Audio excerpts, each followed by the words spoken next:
పల్లె సీమలే దేశానికి పట్టుకొమ్మలు అన్నటువంటి గాంధీజీ కలలను సాకారం చేసిన గ్రామం గంగాదేవిపల్లి. వరంగల్ నుండి సుమారు 14 కిలోమీటర్ల దూరంలో గీసుకొండ మండలంకు చెందిన ఈ గ్రామం ప్రపంచ దేశాలకు ఆదర్శప్రాయంగా నిలిచింది.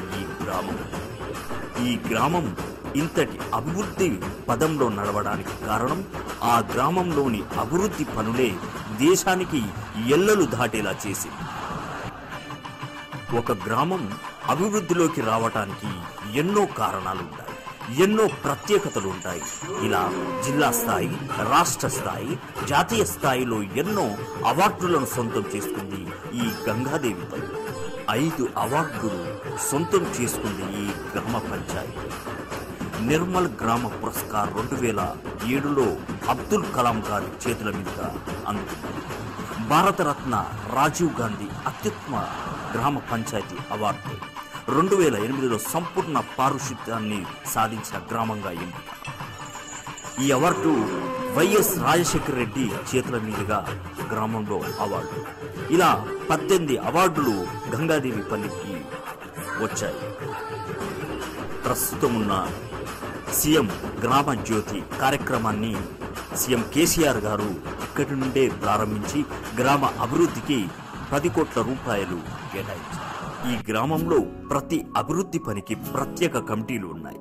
1996 నుండి 2018 వరకు ఇంటి పనులు వసూలు, సిసి రోడ్స్, ప్రకృతి పరిశుభ్రతకి, పచ్చదనానికి ప్రాధాన్యతనిస్తారు.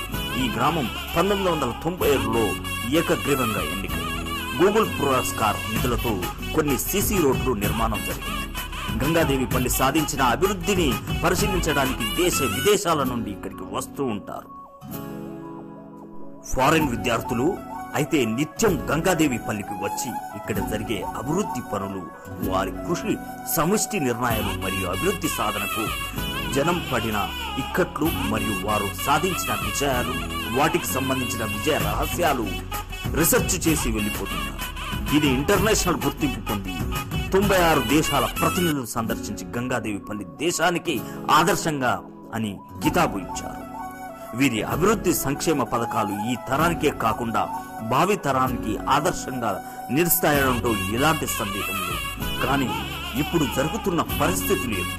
గంగాదేవిపల్లిలో మా special chief bureau reporter Praveen Raj అందిస్తున్నటువంటి సమాచారం. The one and only RK media one for all. నా పేరు కూసం రాజమౌళి, మాది గంగాదేవిపల్లి గ్రామం. RK social media subscribe. మా గంగాదేవిపల్లి గ్రామ ప్రజలకు సంక్రాంతి శుభాకాంక్షలు తెలియపరుస్తూ, మరి మా గ్రామ పంచాయతీ 1994లో ఏర్పడ్డది. 95లో తొలి ఎన్నికలు జరిగినాయి. తొలి ఎన్నికల సమయంలో మరి మహిళా సర్పంచ్ రిజర్వేషన్, అప్పుడు ఎందుకంటే మహిళా సర్పంచ్ రిజర్వేషన్ అయినందున మహిళలకు కూడా గ్రామ పంచాయతీ పరిపాలనలో అనుభవం రావాలనే ఉద్దేశంతో గ్రామ ప్రజలందరినీ కూర్చోబెట్టి మరి వార్డు మెంబర్లతో పాటు ఉప సర్పంచ్, సర్పంచ్ అందరినీ కూడా 100% మహిళల్ని ఏకగ్రీవంగా ఎంపిక చేయడం జరిగింది. మరి 5 సంవత్సరాలు మహిళల యొక్క పరిపాలన అభివృద్ధి క్రమంలో గంగాదేవిపల్లి ముందుకు పోతుంది. 5 సంవత్సరాల కాలం పూర్తయిన తర్వాత గ్రామ పంచాయతీ పరిపాలనను రివ్యూ చేసి మరి తిరిగి మళ్ళీ 2వ విడత కూడా జనరల్ సర్పంచ్ స్థానం జనరల్ వచ్చినప్పటికీ గ్రామ ప్రజలందరి యొక్క ఆమోదంతో 2వ విడత కూడా మహిళల్ని ఎన్నుకునేటువంటి విధంగా గ్రామ ప్రజల అవకాశం కల్పించడం జరిగింది. 2వ విడత కూడా మా గ్రామ పంచాయతీ 100% మహిళలతో మొత్తం 11 సంవత్సరాలు గ్రామ పంచాయతీ పరిపాలన కొనసాగడం జరిగింది. మరి వారి యొక్క పరిపాలన సందర్భంగానే 100% ఫలితాలు ఈ గ్రామంలో సాధించడం జరిగింది. 100% టాయిలెట్స్, 100% ఈ గ్రామంలో మద్యం లేకుండా నివారించుకోవడం, 100% గ్రామ ప్రజలందరూ కూడా ప్యూరిఫైడ్ వాటర్ తీసుకోవడం, 100% ఇద్దరు పిల్లలతో కుటుంబ నియంత్రణ, 100% ఇంటి పనులు ప్రతి సంవత్సరం నవంబర్ చివరి వరకే వసూలు చేయడం, బాల్య వివాహాలు లేకపోవడం, బాల కార్మికులు లేకపోవడం, ఇవన్నీ కూడా 100% ఫలితాలన్నీ కూడా 100% అక్షరాస్యత 50 సంవత్సరాల లోపు వయసు కలిగినటువంటి వాళ్ళు. ఇవన్నీ కూడా ఏంటంటే మహిళల యొక్క పరిపాలన సందర్భంగానే ఈ గ్రామంలో సాధించడం జరిగింది. కానీ నేను 2006 నుండి 11 వరకు మరి సర్పంచ్గా బాధ్యతలు చేపట్టడం జరిగింది. అంతకు ముందే మా గ్రామంలో కమిటీల ద్వారా గ్రామ పంచాయతీ గ్రామంలో ఉన్నటువంటి సమస్యలను నివారించుకుంటూ మరి పరిపాలన కొనసాగించడం జరిగింది. మా గ్రామంలో దాదాపు 82 నుండి ఇప్పటి వరకు డీసెంట్రలైజేషన్ అంటే పరిపాలన వికేంద్రీకరణ మరి ఆ ద్వారా ఏంటంటే పద్ధతుల ద్వారా ఏంటంటే మరి ఇక్కడ పరిపాలన కొనసాగిస్తూ ఉన్నాం.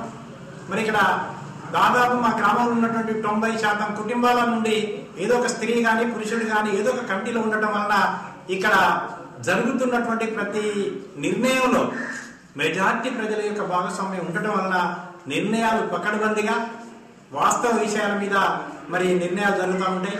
అలాంటి నిర్ణయాలు చేయడంలో మా గంగదేవిపల్లి ముందుంది.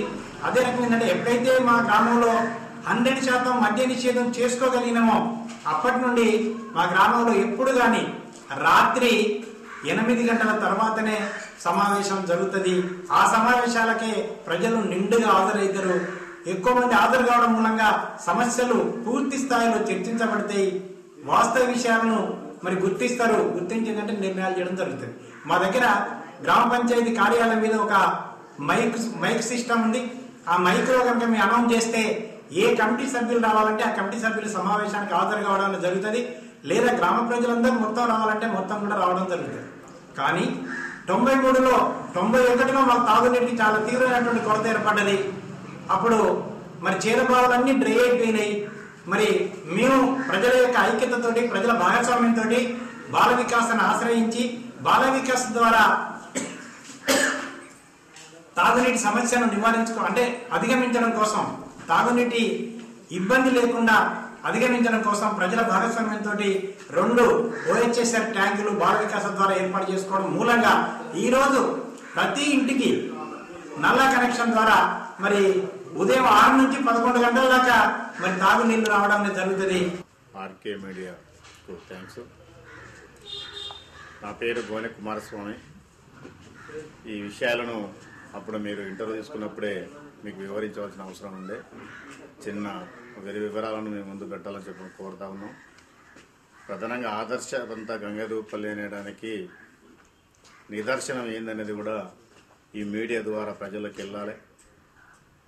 ఆదర్శం చెప్పినటువంటి గ్రామంలో మద్యపాన నిషేధాన్ని ఆనాడు 95కు ముందే మేమందరం అప్పుడు యూత్గా ఉన్నాం కాబట్టి దాన్ని నిషేధించడం జరిగింది. కానీ ఇవాళ మద్యపాన నిషేధానికి కమిటీ ఒకటి ఉంది. ఆ కమిటీకి ఉండబడినటువంటి కమిటీ అధ్యక్షురాలు వల్ల భర్తే మద్యాన్ని సేవించి మద్య నియంత్రణ లేకుండా జరుగుతున్నటువంటి పాలన అది రాజమౌళి గారి వైపు నుండి జరుగుతుందని చెప్పనేది మేము మీడియా ద్వారా స్పష్టంగా ప్రజలకు తెలియపరుస్తా ఉన్నాం. అదే క్రమంలో గ్రామంలో ఎన్ని అభివృద్ధి కమిటీలు అని చెప్పని ప్రకటించారో ఆ అభివృద్ధి కమిటీ ఒక వాటర్ కమిటీగా ఎంతో కొంత మినహాయిస్తే మిగతా ఏ కమిటీ కూడా స్వతహా సిద్ధంగా మీలాంటి మీడియా మిత్రులు వస్తే మీ కమిటీ ద్వారా ఎన్ని విజయాలు సాధించిండ్రు, ఎన్ని విజయాలను వైఫల్యాలు పొందిండ్రు, గ్రామంలో మీ సేవ ఎంత చేయగలిగినరు, ఇతరుల సేవ ఎంత ఉంది కనుక మీరు ఒక క్వశ్చన్ మార్క్ కనుక వేస్తే దానికి జవాబు ఏ కమిటీ నోడు కూడా సరైన రిప్లై రాదనేది కూడా మీ మీడియా ద్వారా మేము తెలియపరుస్తా ఉన్నాం. అట్లాగే ఆయా అభివృద్ధి కమిటీలో కొనసాగుతున్న క్రమంలో తనకంటూ ప్రాతినిధ్యం వహించి ఆయన చెప్పినటువంటి వ్యక్తులే ఆయన పాడినటువంటి పాటకు ఈయన వందే మాతరం గీతం కనుక మొదలు విద్యార్థులు వాడితే ఆ పాట వెనకసీరు పాడేటువంటి వాళ్ళు ఎవరైతే ఉంటారో వాళ్ళనే తనకు అనుకూలమైన పద్ధతులలో పెట్టుకొని ఇతరులకు అవకాశం లేకుండా చేసే పద్ధతులలో కూడా ఉన్నారు. కానీ వాళ్ళందరినీ కూడా మీరు మీడియా ముందు కనుక పిలిస్తే ఇండివిజువల్ ఒక్కొక్కరిని మేము మీడియా ద్వారా ఏం మాట్లాడుతారో అది బాహ్య ప్రపంచానికి కూడా మీడియా ద్వారా తెలుస్తుందని చెప్పని మేము కోరుతా ఉన్నాం. అట్లాగే మద్యాన్ని విచ్చలవిడిగా పంపిణీ చేయొద్దు, తాగొద్దు, నియంత్రించాలని చెప్పినటువంటి రాజమౌళి గారు ఆయన గతంలో జరిగినటువంటి 2011 గ్రామ పంచాయతీ ఎన్నికల్లో జరిగినటువంటి తీర్పులను కనుక చూసినట్లయితే ప్రతి వార్డుకు మద్యాన్ని ఏరులై పారించి పోలీస్ స్టేషన్లో కూడా కేసులు అయినట్టు సందర్భాలు కూడా ఇవాళ రాజమౌళి గారు సర్పంచ్ గా పెట్టినట్టు టర్మ్ లో కూడా మద్యం ఏరులై పారింది. ఇదేనా మీ నిదర్శనం అని చెప్పి అడుగుతా ఉన్నాం. ఇప్పటికైనా గ్రామాన్ని ఆదర్శంగా తీసుకోవాలనుకున్నప్పుడు ఇవాళ తన నిలబడ్డటువంటి 2011లో ఆయన తన నిలబడ్డటువంటి వార్డు మెంబర్గా పోటీ చేసి ఆయన కుటుంబం 3 టర్ములు సర్పంచ్ చేసి చివరకు వార్డు మెంబర్గా చేసి ఉప సర్పంచ్ తీసుకున్న తర్వాత కూడా ఏంటంటే ఆయన తన వార్డు మీద ఇతరుల మామూలు వార్డు మీద కనీసం 50 నుండి 70 వేల ఖర్చు పెడితే ఆయన నిలబడ్డ వార్డు మీద 2.5 లక్షల రూపాయలు నగదు పంపిణీ, 1 లక్ష రూపాయలు మద్యం పంపిణీ చేసి ఆ 7వ వార్డు మెంబర్గా రాజమౌళి గారు గెలిచి ఉప సర్పంచ్గా వాళ్ళు కొనసాగుతూ ఉన్నారు. అంటే మరి నువ్వు చేసిన ఆదర్శం వాస్తవం అయితే 2.5 లక్షల రూపాయలు నగదు ఖర్చు ఎందుకు పెట్టాలి, 1 లక్ష రూపాయల మద్యాన్ని ఎందుకు ప్రజలకు సేవించాలి, మద్యపాన నిషేధ కమిటీ అనే గంగదూపలను ఎందుకు ఇతర దేశాల ముందు పెట్టాలి, అది వాస్తవమా కాదని కూడా మీడియా ద్వారా కూడా తననే ప్రశ్నించాలని చెప్పని మేము కోరుతా ఉన్నాం. ఇది ఈరోజు 30వ తారీఖు జరగబోయే గ్రామ పంచాయతీ ఎన్నికల్లో ఇంటర్వ్యూ కోసం వచ్చిన మీ ఆర్కే మీడియాకు చెప్పాల్సింది ఏంటంటే, నా పేరు గోనె మల్లయ్య, టీఆర్ఎస్ బలపరిచిన సర్పంచ్ అభ్యర్థిని. ఈరోజు ఏంటంటే ప్రజల ఒక అండదండలతోని, నా రాజకీయ నాయకుల ఒక అండదండలతోని, ప్రభుత్వం ప్రవేశపెట్టిన ఒక సంక్షేమ ఫలాలతోని ఇవన్నీ నా గంగదూపల్లి గ్రామ ప్రజలు నాకు తీర్పునిచ్చి నన్ను అత్యధిక మేరతో గెలిపిస్తారని చెప్పి నేను ఈరోజు ముందుకు పోతున్నాను. ఎందుకంటే ప్రజలు మాత్రం మార్పు కోరుకుంటున్నారు. ఇక్కడ దాదాపు 1995లో గ్రామ పంచాయతీ ఏర్పడ్డప్పటి నుంచి ప్రతిసారి ఎలక్షన్స్ జరుపుకుంటూ వచ్చినాయి. కానీ కాకపోతే తనేం చెప్తున్నానంటే, ఎప్పుడు మా గ్రామ వినాల్మాస్ అని చెప్పుకుంటూ ఇతర దేశాల నుంచి వచ్చిన, ఇతర రాష్ట్రాల నుంచి వచ్చిన, ఇతర జిల్లాల నుంచి వచ్చిన విజిట్ చేయడానికి విలేజ్కి వచ్చిన వాళ్ళందరితో కూడా తను ఏమంటున్నాడంటే, ఇప్పుడు మా విలేజ్ ఇనాల్మాస్ అవుతుంది, ఈసారి కూడా మీ ఇనాల్మాస్ కోసం ప్రయత్నం చేసినాం, అయినా వాళ్ళు ఎవరు వినట్లేదని చెప్పి ఒక దుష్ప్రచారంతో ఆయన ప్రజలకు వెళ్తున్నాడు. కానీ తన దుష్ప్రచారాన్ని ఏ చేసినా ప్రజలైతే గమనిస్తున్నారు. కానీ మా విలేజ్ ఎప్పుడు కూడా ఇనాల్మాస్ అనేది కాలేదు. ఆయన రాజమౌళి గారు సర్పంచ్ అయిన టర్మ్లో తప్పితే దీనితో ఇది 5వ ఎలక్షన్లో ఒకేసారి కనుక మాది ఇనాల్మాస్ అయింది.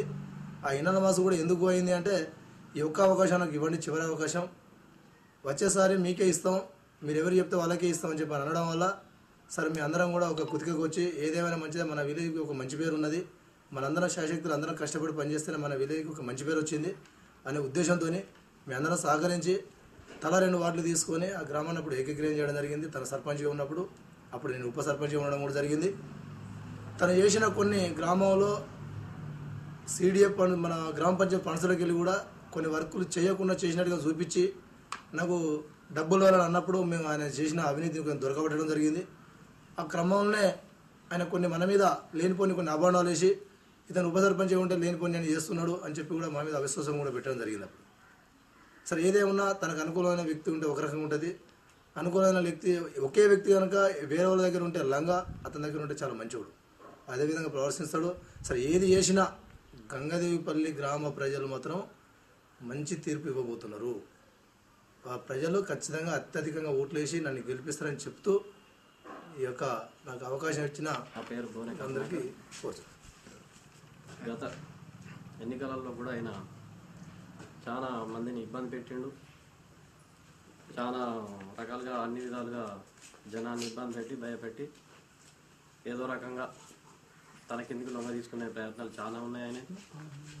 ఈసారి మాత్రం గ్రామ ప్రజలు అందరూ కొత్త మార్పు తీసుకోవాలనేది అందరి దృష్టిలో ఉన్నది. ఇప్పుడు అదే జరగబోతుంది. నా పేరు శ్రీధర్, మాది వచ్చేసి గంగదేవిపల్లి. ఇక్కడికి వచ్చేసిన ఆర్కే సోషల్ మీడియా ద్వారా నేను మా విలేజ్లోని కొన్ని అవకతవకలను చెప్పదలుచుకుంటున్నాను. ముఖ్యంగా సర్పంచ్ ఎన్నికలు ఎప్పుడు జరిగినా కూడా మా విలేజ్లో ఏకగ్రీవం అనే ఒక పేరుతో అయినా కూడా అతనే ఏకగ్రీవం, ఎటువంటి మద్యం పంచాలని చెప్పుకుంటూ అతనే మద్యం ఏరులు పారలేటట్టు గత సంవత్సరం ఎన్నికల్లో, స్థానిక ఎన్నికల్లో అతని తరఫున పోటీ చేసిన అభ్యర్థుల మీద కేసులు కూడా ఉండడం జరిగింది.